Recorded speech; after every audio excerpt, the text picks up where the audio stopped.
was another summer-like day across Denver to close out what was a hot weekend. Temperatures soared to the 90s along with some winds that we saw, all before a 1-2 punch of severe weather and fire danger that moves in quickly at the start of the week. Now, parts of the state are expected to see fire conditions, while out east, the threat of hail and tornadoes are in the forecast. Thanks for joining us tonight. I'm Angela McCall.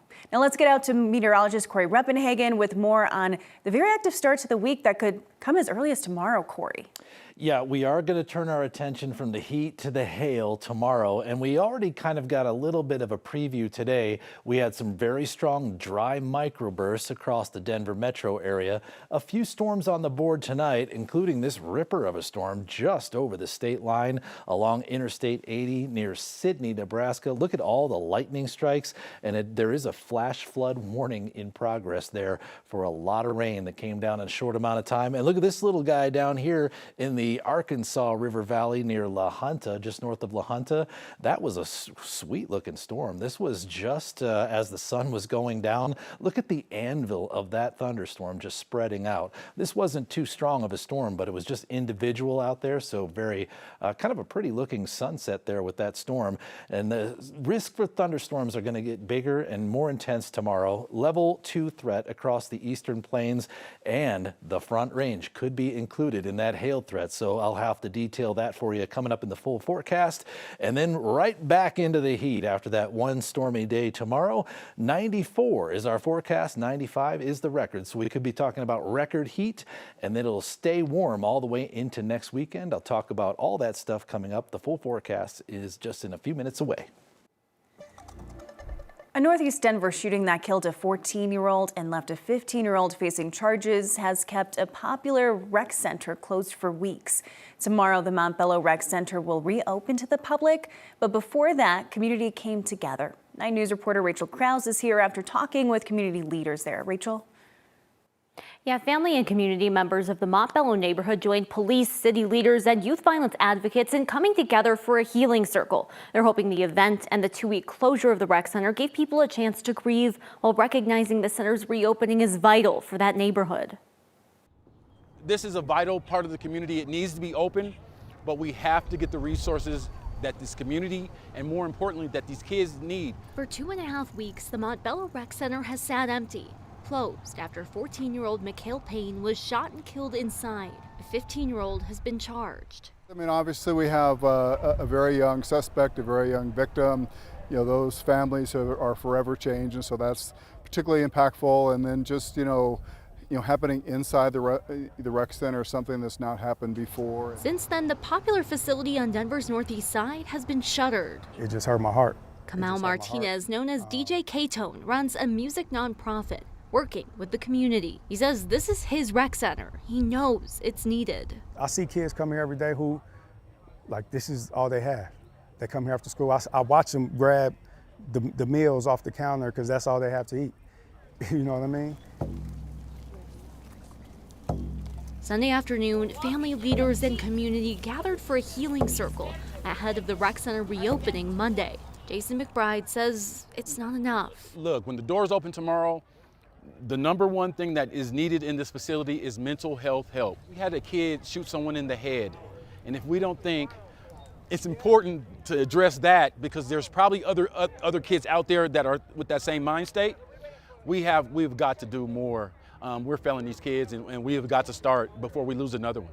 Denver Police Chief Ron Thomas says DPD will be here to help when the rec center reopens, and will be looking to see if more supports are needed to tackle youth violence prevention. We really need those community supports to come together and assist us.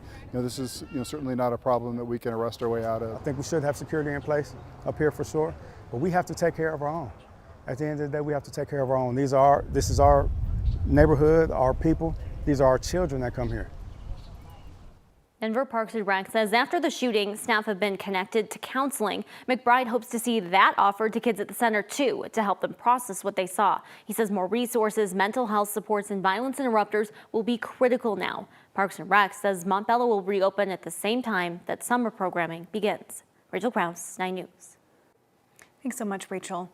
The city of Denver announced the historic City Park bandshell will be rebuilt thanks to the help from the community, all while City Park Jazz returned for its 40th season. The nearly 100-year-old stage was destroyed in a fire back in March. It was deemed a total loss. The stage was destroyed less than 3 months before City Park Jazz was set to begin for this year. Now, organizers have rented a mobile stage to keep the series going. Mayor Mike Johnston said the old bandshell will be taken down by the end of the summer, and the city will bring in a new one by next spring. The city will not have to use money from other park projects because the new bandshell will be built through donations from Next with Kyle Clark's Word of Thanks micro-giving campaign. $90,000 was raised as part of that campaign to the Denver Park Trust to help fund this rebuild. So we just want you to know City Park Jazz will be here in full form all summer. We'll get your beloved bandstand rebuilt for your weddings and your concerts and your graduation photos, and that is just because of your kindness and your contribution. City Park Jazz is set to run for the 10 weeks this summer. It was a violent weekend around the metro. There were 5 shootings, including 4 just in Denver. First in Aurora, where a man was shot and killed in an alley after an argument early this morning, according to police. This was between Dallas and Clinton Streets. When officers arrived, they found a man who had been shot and later died at the hospital. Denver police also arrested a person suspected of shooting someone else near Airport Way and East Bowling Drive last night. And then this morning, 2 people were shot near Santa Fe Drive and West 3rd Avenue. Around that same time, 1 person was shot and killed near East Colfax Avenue and Dahlia Street. And finally, another person was shot near North Spear Boulevard. Still no word on what led up to those shootings or how the victims are doing now. The Colorado Department of Corrections has temporarily suspended visitations to all of its 21 facilities after 2 inmates died. CDOC says 2 inmates died after an incident at the Bent County Correctional Facility in southern Colorado. A 3rd inmate was taken to an outside medical facility for treatment. No staff members were hurt and there is no active threat. CDOC has not said what the incident was or what led up to it. The facility is on lockdown and they have not shared when that suspension might be lifted. The Office of the Inspector General is investigating. Today, dozens gathered on Pearl Street for Boulder's annual Jewish festival, marked with celebration as well as reflection. 9 News reporter Janelle Finch spoke with people there, remembering the anti-Semitic attack on a peaceful crowd in the same place last year. Before the celebration, reflection And that is where healing begins. took center stage at the Boulder Jewish Festival. Violence leaves mark on bodies, on families, and on the soul of a community. And still, here we are. Community came together on the same grounds where a dozen people were hurt in a firebombing attack last year.